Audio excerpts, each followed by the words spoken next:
we've seen this greater shift towards, let's say higher quality, but I don't want to, speak pejoratively of the work that has led to this point.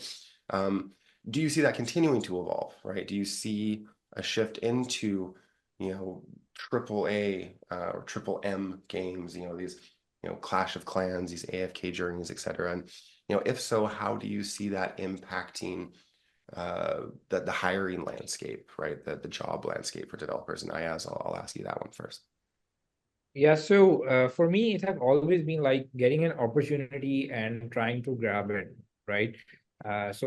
We started as a hyper casual studio, then we moved to a hybrid casual with publishers, and even as we speak, we have been working on Merge 2, a big title and a player versus player deck building game. So these were something we didn't have expertise for, and I don't think I've heard any studio in Pakistan working on those as well.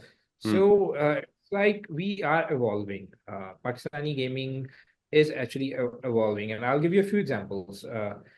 Supermarket guy is right here, right? So it's a big success, and then we published one game with Supersonic, and apart from that, we got one of our game featured on Apple, and that same game is now onboarding an IP, which is one of the top 4 US IPs, right? So we have the license for that. We'll be launching very soon, and then there's Brilliant Studios I can think of right now. Yeah, it is also an Uzi Group company, Brilliant Games. Yeah. So they just made a really great puzzle, and they actually sold it to Tap Nation for multi-million, right? And then we Junaid team here as well. I mean, they have their own IP. They have built their own IP. This great teacher. So our industry is actually growing at a very fast pace. That's what I believe.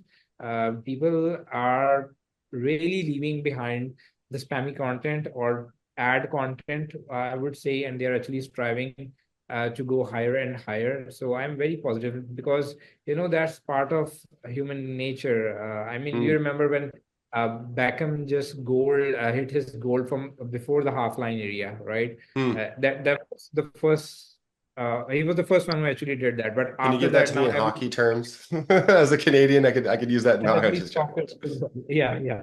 So now many players did that. So that's how Pakistanis are as well.